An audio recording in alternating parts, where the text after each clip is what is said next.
back. First Man 2 now, live on Indiegogo. Hello. Growing up, I knew who Dick Giordano was from his work at DC Comics. I mostly knew him as an inker and later found some of his work that he did as an artist as well, penciling and inking his own work. I don't believe many other people inked his work, and I always loved his inks. I loved the variety of line he got. He worked with Neil Adams, and they did work together at Neil's Continuity Studios, the advertising studio that Neil had. And this was in, I believe, the late 60s, 70s.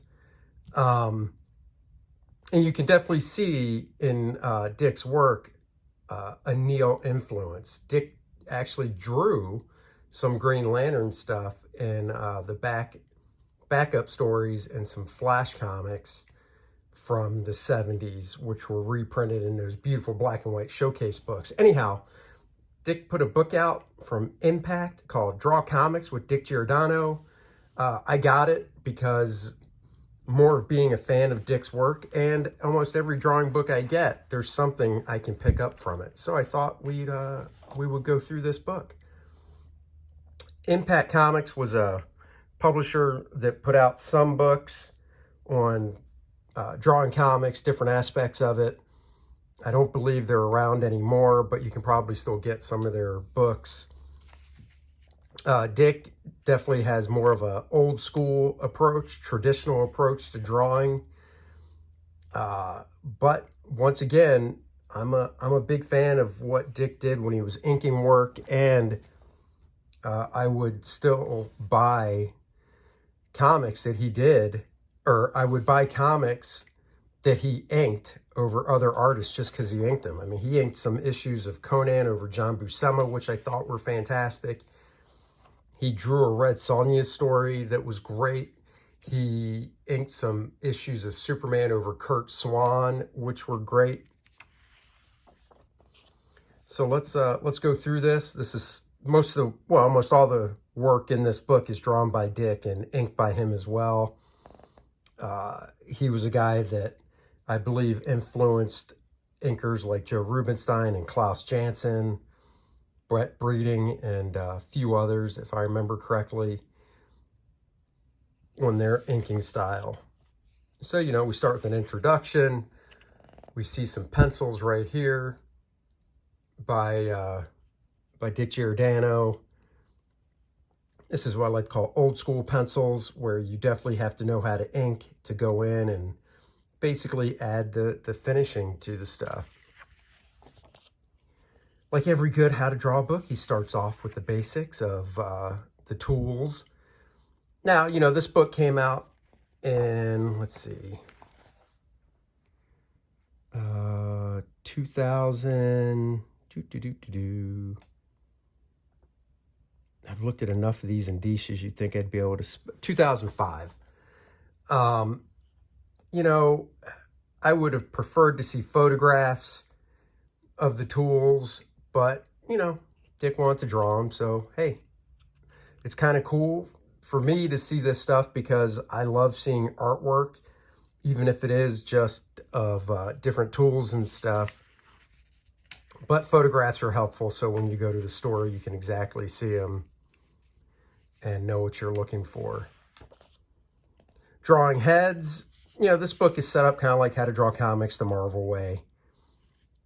These were all drawn by Dick. I love the ink lines on here. The one thing I love about Dick Giordano's inking is the thin to thicks and the contrast in lines, which you can really see in Klaus's work. This is really reminds me of a lot of Klaus Janson, but Dick was doing it first.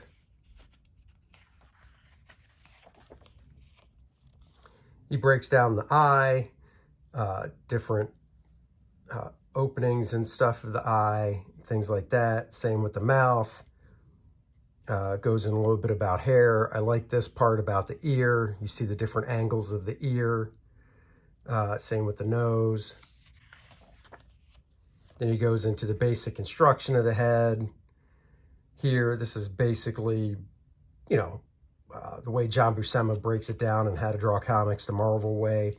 I love, once again, this isn't necessarily how to draw type thing that I love, but technique-wise, I love the pencils he did on this woman's dark hair. Side of the pencil, you could give this, I could ink this, Art Taber, Joe Rubinstein, Klaus Janson, Danny Mickey. It would be cool to see ink this, and we would all do it differently because it's not so super tight as a lot of guys' pencils these days. Showing the 3/4 view of a head. Different angles here on the head as well. Facial expressions. You know, the male hero. Look, it's Robin, but it's not, because this is not a book that was sanctioned by DC Comics. So it's some young kid with a mask. Different types of facial shapes for villains, head shapes and such, getting into the pretty ladies here. You know, Dick was born, I can't remember the exact year he was born. I have a biography about him as well. I'll have to do one day, a flip through of, but I believe he was born around, you know, say 1930 or so. So, you know, he was 74, 75 when this book came out. You know, still doing good stuff. Drawing kids, young people. He gets down to Asians as well, African Americans. Older people, men and women. Once again, one of the things I love about this book is just seeing the pencil technique he was using for doing full pencils. Now we get into drawing figures. Of course, you know, once again, you see the 8-head high figure for the male. And the female, you know, the quote-unquote 8-head high heroic proportions. And then he does get into proportions for children, which is cool. Every time I have to draw kids, I always open up some type of book and look at photo reference to get their proportions correct. He shows his way of constructing figures with basic mannequin. Once again, block and cube. What I always say, basic shapes.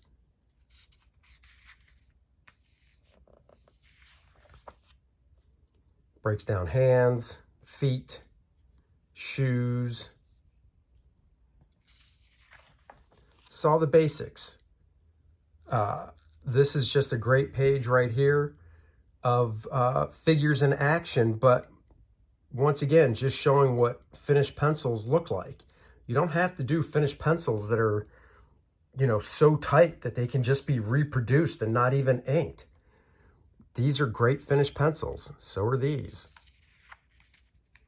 This guy's walking with a purpose, for sure. He's like, that's it. That's it. I quit. I'm out of here. Different types of poses, running and going into some speed lines, jumping. You know, this is just a basic book, but you know, it's helpful. Once again, just some cool poses here. A nice little flying pose. Actually, that reminds me of an Aquaman that Neil Adams did. I bet that's where Dick probably pulled that from.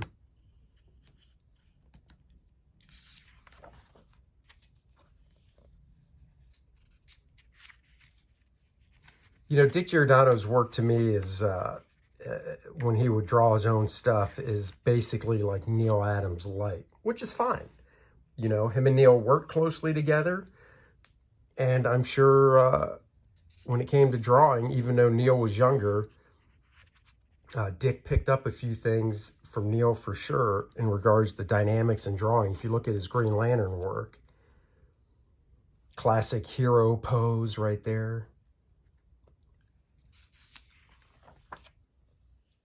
Gets into some foreshortening. This is all stuff almost right out of like Andrew Loomis when it comes to foreshortening. Remember, when you're drawing, always think about the forms and draw through. Costuming your figures with regular clothes and different types of costumes and whatnot. It's Birdman. You know, if you're looking to learn how to ink, this would be great stuff to scan in and practice inking over.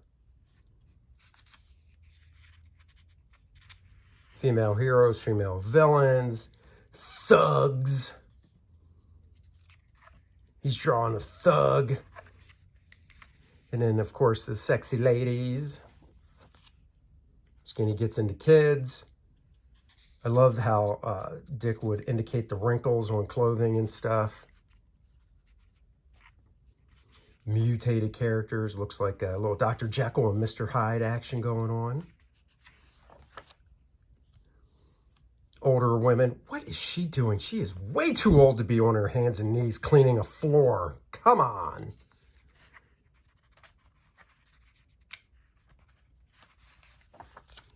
Drawing surroundings, so backgrounds and stuff. He goes into a little bit of perspective and the terms to know: horizon line, vanishing point, center of vision, or your focal point in the panel. It's not totally in-depth for perspective, but once again, this is a good overall book. It's what I tried to do in my book, Drawing Dynamic Comics, which you can still get on Amazon, by the way. It's out of print, but you can get it used at a good price. But this just goes into the basics of perspective and stuff. I mean, perspective can be difficult, but at the same time, it doesn't have to be. This is cool because even in the Kubert School, we were taught to do kind of a basic floor plan sketch of a room. So then when you're drawing it, you can swing the camera around any way and you know where all the objects are in relation to each other. Like a set designer. Placing people in the scene. It's fun on the beach. Of course, drawing different objects. All start with basic shapes. That looks complicated, but when you break it down to the basic shapes of cylinders and cubes and things, it's not that hard. Gun types, holding guns, nice little reference here. Different types of inking techniques, which is very cool. Cellophane paper, using your fingers and sponges for different effects. Here's once again drawing cars using basic shapes.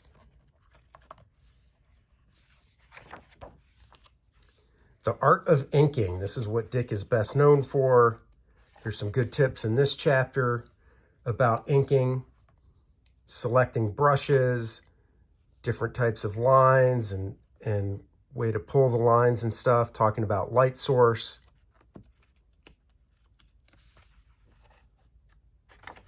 Dick's inking reminds me a lot of Stan Drake, and Stan Drake was a great artist, strip artist doing the Juliet Jones strip. I know Neil Adams got a lot of his inking technique from Stan Drake as well, showing some pen work and different types of tools to use for that.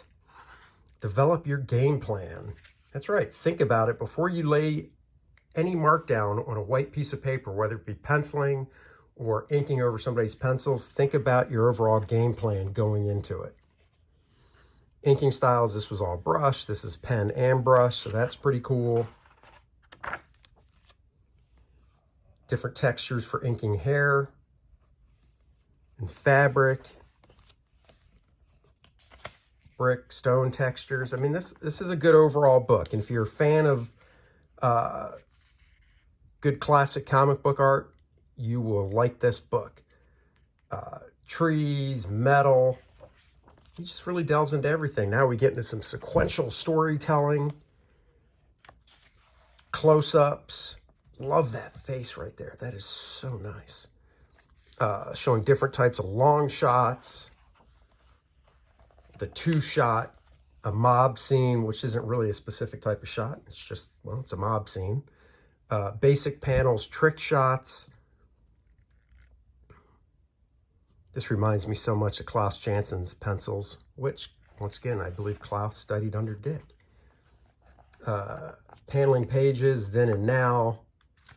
You know, this is definitely old school what Jack Kirby would do, 6-panel grids and things like that. But now, you know, you definitely want to have flexibility. That's what I loved about Joe Kubert's work. Even back then, you look at a Jack Kirby comic and it was 4-panel grids, 6-panel grids. Joe Kubert was always about differentiating sizes and panels for flow and for rhythm in the storytelling. Storytelling's like music, and this is just one beat. It's kind of like a flat note. But when you have sizes like this, it goes bow, boom, boom, boom.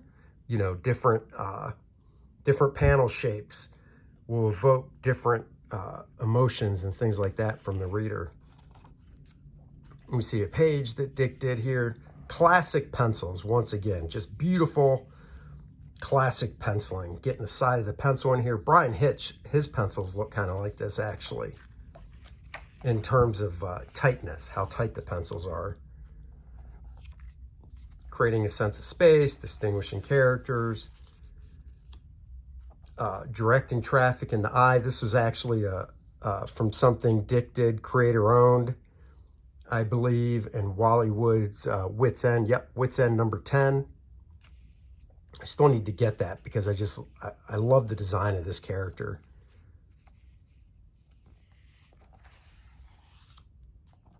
Talking about doing thumbnails for your page. So here's the script, here's this thumbnail, here's his type pencils, and then final inks. And he gets into a little bit of coloring, but not a lot. So, you know, this probably could have been left out, but he wanted to do a comprehensive book. And then, of course, some advice, what to have in your portfolio, what to say as your portfolio is being reviewed, what to do afterwards. And then he talks about different books here. Figure Drawing for All It's Worth, Andrew Loomis, Will Eisner, and then the Basic Index. So these are great books right here by Will Eisner. I have both of these. I have the original version of this one.